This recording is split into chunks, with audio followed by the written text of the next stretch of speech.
গপ্পসপ্পের আজকের পর্বের নিবেদন। 70 দশকে রঞ্জনবাবু ফার্স্ট ক্লাস কামরায় চড়ে এক রাতে ট্রেন যাত্রার গল্প। গল্পটির নাম ফার্স্ট ক্লাস কামরা। সত্যজিৎ রায়ের গল্পটিতে কিভাবে রঞ্জনবাবু সেই যাত্রায় প্রাণে বেঁচে ফিরলেন তাই উঠে এসেছে। চলুন শুরু করা যাক।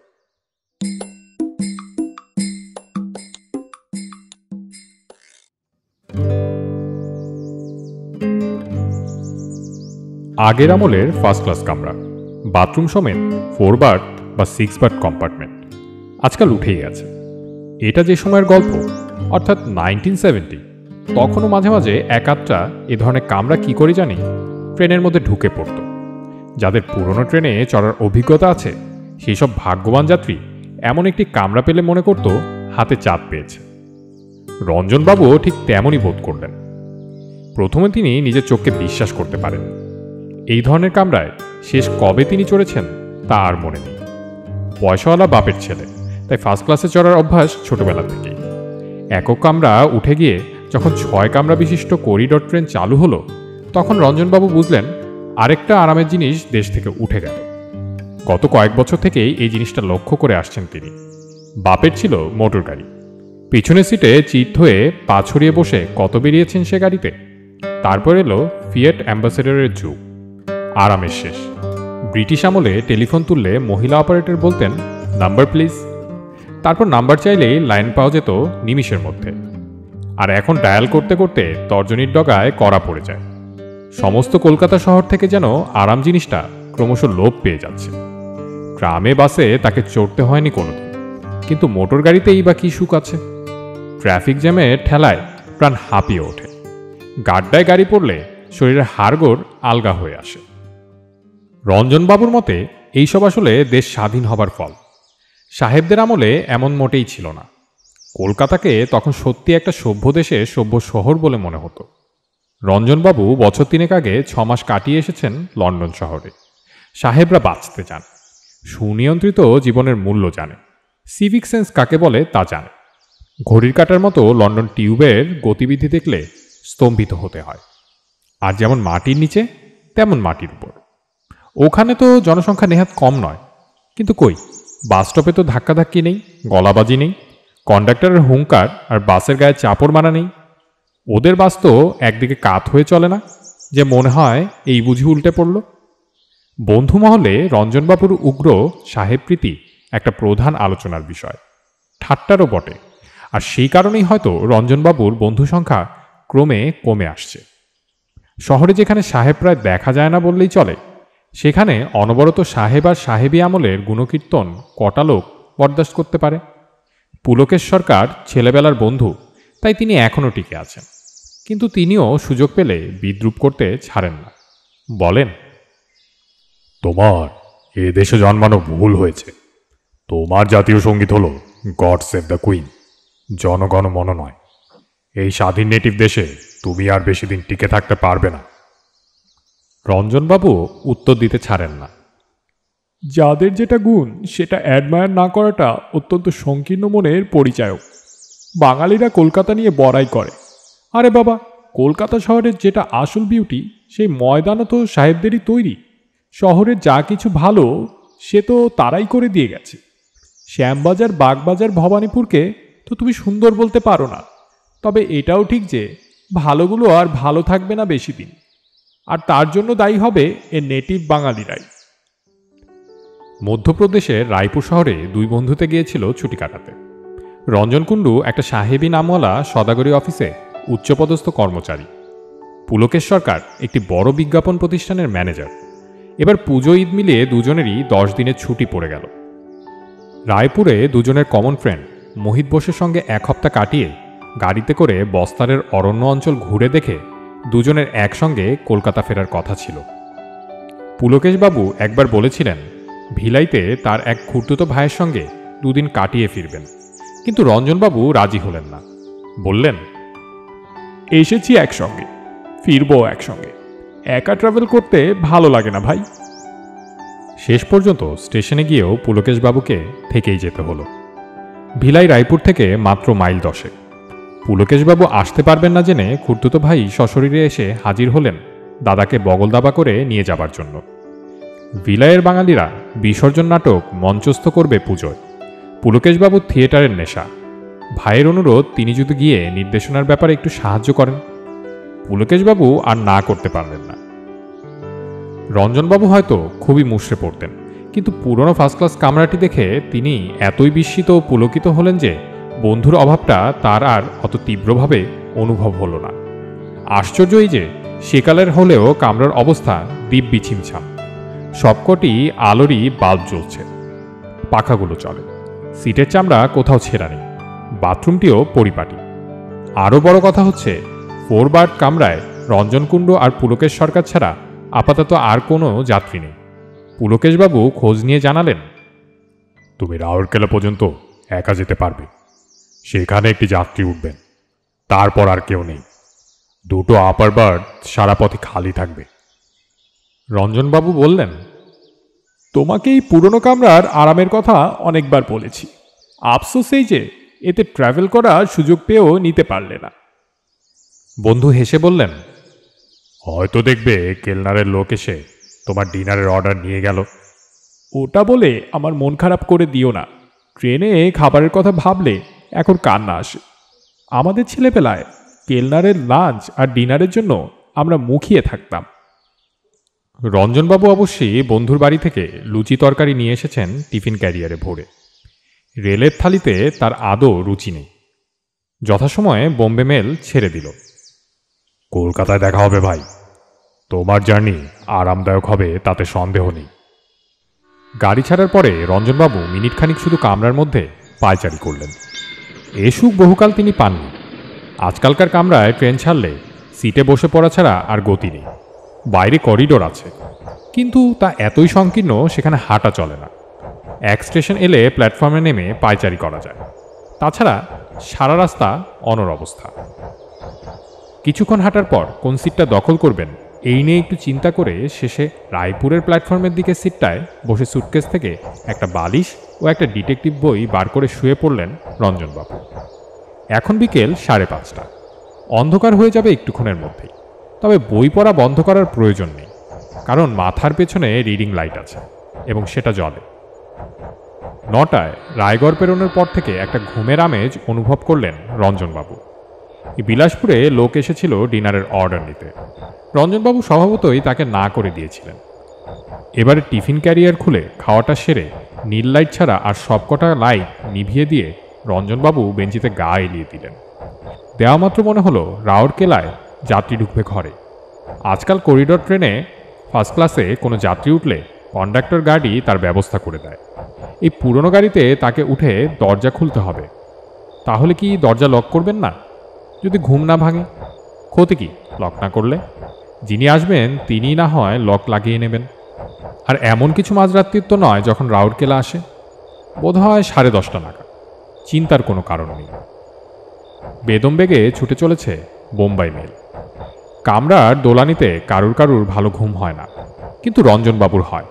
কোথায় যেন পড়েছিলেন, মা শিশুকে কোলে দোল দিয়ে ঘুম পাড়ানোর স্মৃতি শিশু বড় হলেও তার মনের মধ্যে লুকিয়ে থাকে। তাই ট্রেনের দোলানিতে ঘুম পাওয়াটা মোটেই অস্বাভাবিক নয়। ছেলেবেলায় ফার্স্ট ক্লাসে খাওয়া কেলনারের চিকেন কারি অ্যান্ড রাইস আর কাস্টার্ড পুডিংয়ের মধুস্মৃতি রোমন্থন করতে করতে রঞ্জনবাবু নিদ্রাসাগরে তলিয়ে গেলেন। গরম চাই, চাই গরম। ঘুমটা ভাঙল খোলা জানালার বাইরে থেকে ফেরিওয়ালার ডাক শুনে। প্ল্যাটফর্মের ল্যাম্পোস্ট থেকে আলোর রশ্মি তেরচাভাবে কামরায় ঢুকে তার নিজের শরীর ও মেঝের খানিকটা অংশে পড়েছে। হিন্দু চাই, হিন্দু চাই। কি আশ্চর্য অপরিবর্তনশীল এই স্টেশনের ফেরিওয়ালার ডাক। মনে হয় একই লোক ভারতবর্ষের প্রত্যেকটি স্টেশনে ঠিক একইভাবে ডেকে চলেছে আবহমান কাল থেকে। জানালা দিয়ে মুখ বাড়িয়ে স্টেশনের নাম দেখতে পেলেন না রঞ্জনবাবু। রাউরকেলা নয় তো? নামটা মনে পড়তেই রঞ্জনবাবুর চোখ গেল বেঞ্চির বিপরীত দিকে। একটা টুংটুং আওয়াজ কানে এসেছিল ঘুমটা ভাঙা মাত্র। এবার আবছা নীলালয় দেখলেন একটি লোক বসে আছে বেঞ্চিতে। তার সামনে 2টো বোতল ও একটি গেলাস। গেলাসে পানি ঢাললেন ভদ্রলোক এইমাত্র। এবার সেই পানিও চলে গেল তার মুখের দিকে। মদ খাচ্ছেন নাকি সহযাত্রী? উনি কি রাউরকেলায় উঠেছেন? এটা কি তাহলে চক্রধরপুর? বড় স্টেশন বলেই তো মনে হচ্ছে। রঞ্জনবাবু আগন্তুকের দিকে চেয়ে দেখলেন মুখটা স্পষ্ট দেখা যাচ্ছে না, তবে একটা বেশ তাগড়াই গোফ রয়েছে ভদ্রলোকের, সেটা বোঝাই যায়। পরনে শার্ট ও প্যান্ট, তবে নীল আলোতে তাদের রং বোঝা মুশকিল। রঞ্জনবাবুকে নড়াচড়া করতে দেখেই বোধহয় আগন্তুক তার সম্বন্ধে হঠাৎ সচেতন হয়ে উঠলেন। মদের গন্ধ পাচ্ছেন রঞ্জনবাবু। তার নিজের ওসব বদ অভ্যেস নেই, কিন্তু চেনাশোনার মধ্যে অনেকেই ড্রিঙ্ক করে। পার্টি টার্টিতেও যেতে হয় তাকে, কাজেই কোন পানীয়র কি গন্ধ সেটা মোটামুটি জানা আছে। ইনি খাচ্ছেন হুইস্কি। You there. সোজা রঞ্জনবাবুর দিকে মুখ করে ঘর ঘরে গলায় হাঁক দিয়ে উঠলেন ভদ্রলোক। গলা ও উচ্চারণ শুনে রঞ্জনবাবুর বুঝতে বাকি রইল না যে যিনি উঠেছেন তিনি হচ্ছে সাহেব। এই গলার দানাই আলাদা। You there. আবার হাঁক দিয়ে উঠলেন অন্ধকারে বসা সাহেবটি। নেশা হয়ে গেছে ওর এর মধ্যেই, নইলে আর এত মেজাজের কি কারণ থাকতে পারে? আপনি কিছু বলতে চাইছেন? ইংরেজিতে প্রশ্ন করলেন রঞ্জনবাবু। মনে মনে বললেন পুরনো ফার্স্ট ক্লাসের সঙ্গে মানানসই বটে এই সাহেব সহযাত্রী। Yes, get out and leave me alone. অর্থাৎ ভাগো এখান থেকে, আমি একা থাকতে চাই। এবার রঞ্জনবাবু বুঝলেন যে সাহেবের নেশাটা বেশ ভালো মতোই হয়েছে, কিন্তু কথাটার তো একটা উত্তর দিতে হয়। যথাসাধ্য শান্তভাবে বললেন, আমারও রিজার্ভেশন আছে এই কামরায়, আমরা দুজনেই থাকবো এখানে, তাতে ক্ষতিটা কি? গার্ডের হুইসেলের সঙ্গে ট্রেনের ভো শোনা গেল, আর পর মুহূর্তেই একটা ঝাঁকুনি দিয়ে বোম্বে মেল আবার রওনা হল। রঞ্জনবাবু আর চোখে স্টেশনের নামটা দেখে নিলেন, চক্রধরপুর বটে। এখন ঘরে নীল লাইট ছাড়া আর কোনো আলো নেই। রঞ্জনবাবু সাহেবটিকে একটু ভালো করে দেখার জন্য এবং মনে আর একটু স্বস্তি আনার জন্য অন্য বাতি জ্বালানোর উদ্দেশ্যে সুইচের দিকে হাত বাড়িয়েছিলেন, কিন্তু সাহেবের হুঙ্কার তাকে নিরস্ত করল। যাই হোক, এতক্ষণে রঞ্জনবাবুর চোখ অন্ধকারে শুয়ে গেছে। এখন সাহেবের মুখ অপেক্ষাকৃত স্পষ্ট। গোফ জোড়াটাই সবচেয়ে আগে চোখে পড়ে। চোখ দুটো কোটরে বসা, নীল আলোতে গায়ের রং ভারী ফ্যাকাশে মনে হচ্ছে। মাথা চুল সোনালি না সাদা সেটা বোঝার উপায় নেই। আমি নিগারের সঙ্গে এক কামরা থাকতে রাজি নই। তোমায় বলেছি তুমি নেমে পড়ো। নিগার? 1970 সালে ভারতবর্ষে বসে কোনো ভারতীয়কে নিগার বলার সাহস কোনো সাহেবের হতে পারে, এটা রঞ্জনবাবু ভাবতে পারেননি। ব্রিটিশ আমলে এই জিনিস ঘটেছে এ গল্প রঞ্জনবাবু শুনেছেন, সবসময় যে বিশ্বাস হয়েছে তা নয়। সাহেবদের সম্বন্ধে অনেক মিথ্যে অপবাদ রটিয়েছে বাঙালির, আর যদি বা সত্যি হয়ে থাকে সেসব সাহেব নিশ্চয়ই খুব নিম্ন স্তরের। ভদ্র সাহেব, সভ্য সাহেব যারা, তারা ভারতীয়দের সঙ্গে এই ধরনের ব্যবহার কখনোই করতে পারে না। রঞ্জনবাবুর বিস্ময়ের ভাবটা কেটে গেছে, তবে এখনও ধৈর্যচ্যুতি হয়নি। মাতালের ব্যাপারে ধৈর্যহারা হলে চলে না। সুস্থ অবস্থায় এই সাহেব কখনোই এ ধরনের কথাবার্তা বলতে পারত না। রঞ্জনবাবু সংযতভাবে বললেন, তুমি যেভাবে কথা বলছো সেরকম কিন্তু আজকাল আর কোনো সাহেব বলে না। ভারতবর্ষ আজ বছর 25 হলো স্বাধীন হয়েছে, সেটা বোধহয় তুমি জানো। হোয়াট? কথাটা বলেই সাহেব রঞ্জনবাবুকে চমকে দিয়ে স্টেশনের শব্দ ছাপিয়ে হো হো করে অট্টহাস্য করে উঠলেন। কি বললে তুমি? ভারত স্বাধীন হয়ে গেছে কবে? 1947, অগস্ট 15। কথাটা বলতে গিয়ে রঞ্জনবাবুর হাসি পাচ্ছিল। স্বাধীনতার এতদিন পরে নিজের দেশে বসে কাউকে তারিখ সমেত খবরটা দিতে হচ্ছে, এটা একটা কমিক ব্যাপার বই কি। You must be mad. আমি ম্যাড নই সাহেব, আমার মনে হয় তোমার নেশাটা একটু বেশি হয়েছে। বটে। সাহেব হঠাৎ তার ডান দিকের বেঞ্চির উপর থেকে একটা জিনিস তুলে নিলেন। রঞ্জনবাবু সভয়ে দেখলেন সেটা একটা রিভলভার, আর সেটা শটান করে তার দিকেই তাক করা। C this. আমি আর্মির লোক। আমার নাম major Davenport, 2nd Punjab regiment. আমার মতো অব্যর্থ নিশানা আর কারুর নেই। আমার হাত কাঁপছে কি? তোমার শার্টের 3য় বোতামের ডান দিকে আমার লক্ষ্য। ঘোড়া টিপলে সেখান দিয়ে গুলি ঢুকে সোজা জানালা দিয়ে বেরিয়ে যাবে। তোমার আর কোনো অস্তিত্ব থাকবে না। ভালো চাও তো বেরিয়ে পড়ো। একে তো নিগার, তার উপরে উন্মাদ। এটা কত সাল জানো? 1932। আমাদের অনেক উত্ত্যক্ত করেছে তোমাদের ওই নেংটি পড়া নেতা। স্বাধীনতার স্বপ্ন তোমরা দেখতে পারো, কিন্তু সেটা বাস্তবে পরিণত হবে না কখনোই। এবার সত্যিই প্রলাপ বকছেন সাহেব। 1970 হয়ে গেল 1932। নেংটি পড়া নেতা গান্ধীজি মারা গেছেন, তাও হয়ে গেছে 23 বছর। Come on now, get up. সাহেব উঠে দাঁড়িয়েছেন। রঞ্জনবাবু লক্ষ্য করলেন তার পা টলছে না। সবে শুরু করলেন কি তাহলে মদ থেকে? কিন্তু এত উল্টাপাল্টা বকছেন কেন? উনি কি তাহলে উন্মাদ? Up up. রঞ্জনবাবুর গলা শুকিয়ে গেছে। তিনি সিট ছেড়ে মেঝেতে নামতে বাধ্য হলেন। সেই সঙ্গে প্রায় তার অজান্তেই তার হাত দুটো উপরের দিকে উঠে গেল। Now turn around and go to the door. সাহেব বলে কি? কমপক্ষে 60 মাইল বেগে ছুটছে মেল ট্রেন। তিনি কি চলন্ত অবস্থায় তাকে গাড়ি থেকে নামিয়ে দিতে চান? এই অবস্থাতেও কোনো মতে একটি কথা উচ্চারণ করতে সমর্থ হলেন রঞ্জনবাবু। শুনুন মেজর ডেভনপোর্ট, এরপরেই টাটানগর। গাড়ি থামলে আমি যাব অন্য কামরায়, কথা দিচ্ছি। চলন্ত গাড়ি থেকে নামিয়ে আমাকে মেরে ফেলে আপনার কি লাভ? টাটানগর ও নামে কোনো স্টেশন নেই। তুমি আবল তাবল বকছ।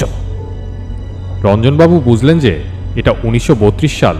সেটা যদি সাহেব বিশ্বাস করে বসে থাকেন, তাহলে অবশ্যই টাটানগর বলে কোনো স্টেশন থাকার কথা নয়। এখানে প্রতিবাদ করাটা খুব বুদ্ধিমানের কাজ হবে না বলে বললেন, ঠিক আছে মেজর, আমারই ভুল। তবে এরপর অন্য যে কোনো স্টেশনে গাড়ি থামুক, আমি নেমে যাব। ঘন্টা খানেকের বেশি তোমার নিগারের সঙ্গ বরদাস্ত করতে হবে না, কথা দিচ্ছি। সাহেব যেন একটু নরম হয়ে বললেন, মনে থাকে জানো, কথা নড়চড় হলে তোমার লাশ পড়ে থাকবে লাইনের ধারে, এটা বলে দিলাম। সাহেব গিয়ে তার জায়গায় বসে হাত থেকে রিভলভার নামিয়ে রাখলেন বেঞ্চির এক পাশে। রঞ্জনবাবু এ যাত্রা প্রাণে মরেননি, এটা ভেবে খানিকটা ভরসা পেয়ে নিজের জায়গায় গিয়ে বসলেন। সাহেব যাই বলুন, এরপরে স্টেশন যে টাটানগর সেটা রঞ্জনবাবু জানেন। আসতে আরও 1 ঘন্টা দেরি। এই সময়টুকু তিনি এই কামরাতেই আছেন। তারপর কপালে কি আছে জানা নেই। অন্য ফার্স্ট ক্লাস কামরায় জায়গা পাবেন কি সেটা জানা নেই, জানার উপায়ও নেই। ডেভেনপোর্ট সাহেব আবার মদ্যপান শুরু করেছেন। সাময়িকভাবে তার সামনের বেঞ্চের যাত্রীটার কথা তিনি ভুলেই গেছেন। রঞ্জনবাবু আধবোঝা চোখে চেয়ে রয়েছেন তার দিকে। এমন এক বিভীষিকাময় ঘটনার মধ্যে তাকে পড়তে হবে কে জানত। পুলকেশ থাকলে এই জিনিসটা ঘটত কি? না, তা ঘটত না।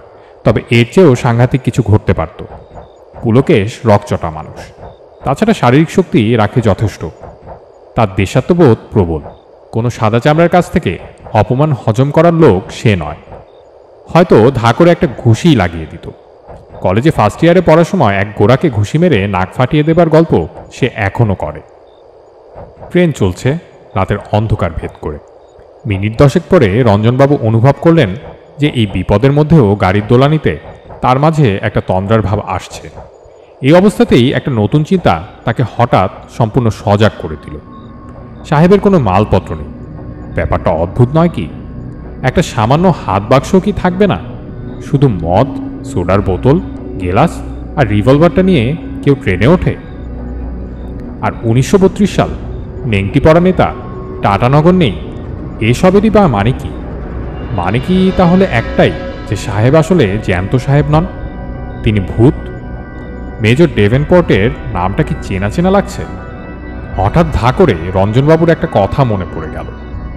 বছর 5 আগে ব্যারিস্টার বন্ধু নিখিল সেনের বাড়িতে আড্ডায় কথা হচ্ছিল। বিষয়টা সাহেব প্রীতি ও সাহেব বিদ্বেষ।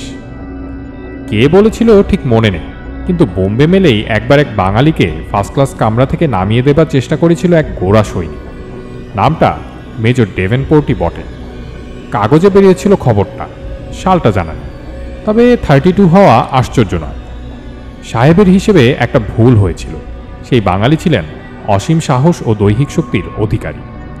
অপমান হজম করতে না পেরে সাহেবকে মারেন এক 82 সিক্কা ওজনের ঘুষি। সাহেব উল্টে পড়েন এবং বেঞ্চের হাতলে মাথায় চোট লেগে তৎক্ষণাৎ মারা যান। রঞ্জনবাবু অনুভব করলেন তার হাত পা ঠান্ডা হয়ে আসছে, কিন্তু এই অবস্থাতেও সামনের লোকটার দিকে আরেকবার না চেয়ে থাকতে পারলেন না তিনি। মেজর ডেভেনপোর্ট হাতে গেলাস নিয়ে বসে আছেন। নাইট লাইটের আলো এমনিতেই উজ্জ্বল নয়, আলোর শেডও অপরিষ্কার, বাল্বের পাওয়ারও বেশি নয়, তার উপর গাড়ির ঝাঁকুনি, সব মিলিয়ে সাহেবের দেহটাকে অস্পষ্ট দেখাচ্ছে। হয়তো এই কামরাতেই সাহেবের মৃত্যু হয়েছিল 1932 সাল, আর তখন থেকে এই পুরনো আমলের ফার্স্ট ক্লাস কামরায় রোজ রাত্রিরে। রঞ্জনবাবু আর ভাবতে পারলেন না। সাহেব আর তার দিকে দৃকপাত করছেন না, তিনি মদ নিয়ে মশগুল হয়ে বসে আছেন। চেয়ে থাকতে থাকতে রঞ্জনবাবু অনুভব করলেন যে তার চোখের পাতা আবার ভারী হয়ে আসছে। ভূতের সামনে পড়ে মানুষের ঘুম পেতে পারে, এটা তিনি প্রথম আবিষ্কার করলেন। মেজর ডেভেনপোর্ট একবার নেই, একবার আছেন, অর্থাৎ চোখের পাতা বন্ধ হলে নেই, আবার খুললেই আছেন। একবার যেন সাহেব তার দিকে চাইলেন, তারপর যেন বহুদূর থেকে ভেসে আসা একটা কথা বার কয়েক এলো তার কানে।